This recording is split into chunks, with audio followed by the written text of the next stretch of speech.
when I was told that I looked like a person that looked like chocolate by a white girl when I was no more than 10 years old, going to the store with my stepmother. I was told by a little girl that me and my mother looked like chocolate, and why did we look like that? And her mother said nothing, but covered her mouth and scattered away. When I was told that my presence here in my school was only temporary, when they wrote whites only to get the Mecco kids out because we didn't belong. The defacing on the bathroom stalls saying whites only. When I was told that my education didn't matter, so I had to be sent out every single day for nearly 2 hours there and back combined to get a valuable education, because where I come from in the city where it's urban, we don't have the same resources or opportunities, so I had to be sent out to a white Caucasian territory and be less than 3% of the population in order to be successful and thrive. When I was told that I was an inconvenience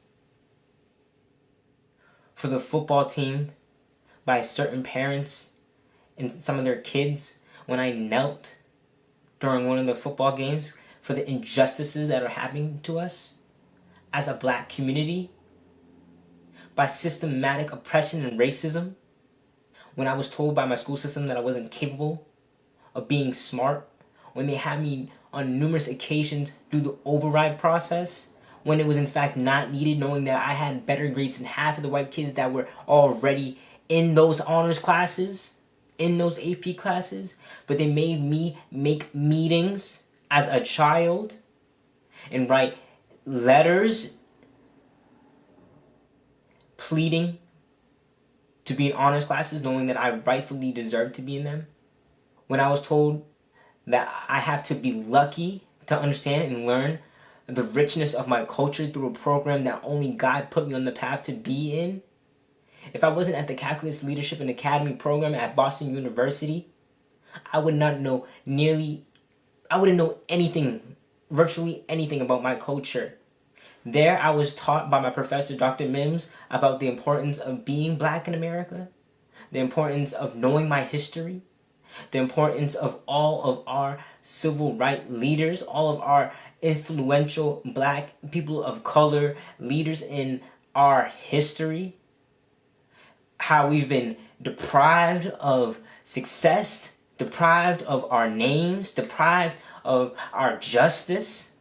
When I was told that being black was not nearly as important as being non-black, when I was younger, I used to cry because I wanted straight hair.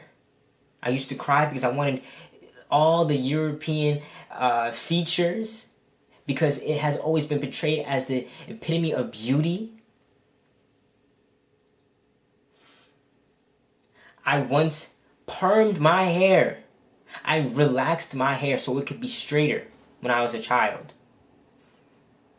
I used to cry to one of my MECO coordinators,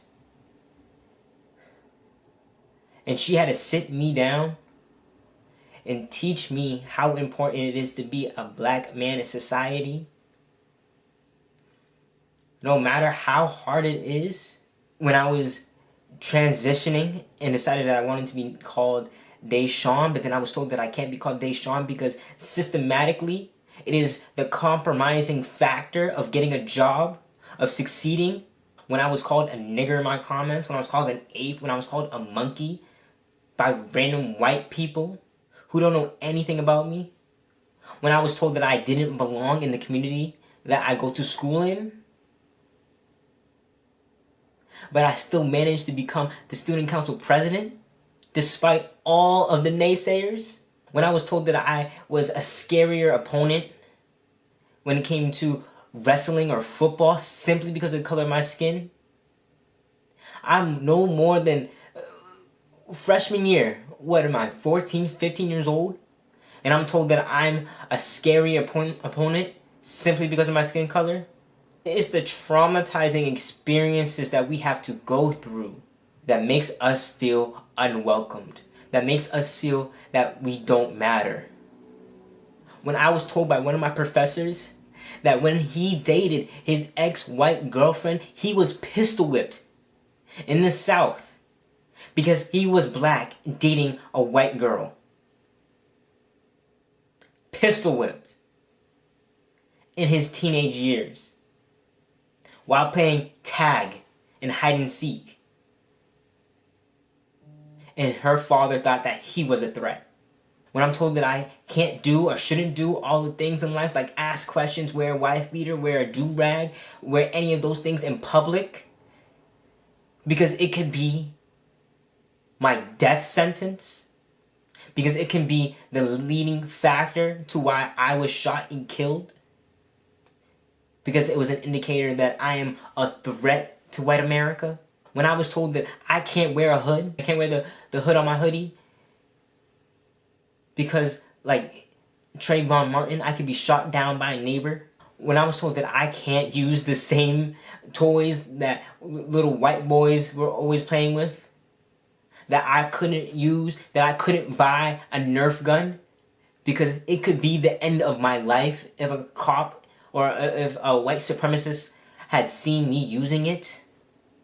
And this was before Tamir Rice was murdered, when I wanted to hang out with my white friends at school because they had BB guns and they had all these little toys and trinkets and things like that. But my mother and my family always told me no, and my professor always told me no, because it is not the same image when you see a white boy playing with a gun, a toy gun, and when you see a black boy playing with a toy gun. When I was told that because I'm a transgender male that my voice will not be heard,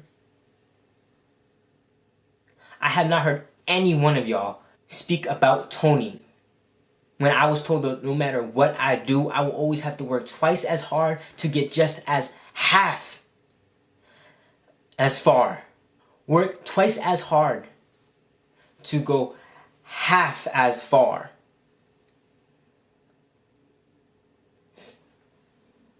And that I have to wear a shirt and tie to be taken seriously.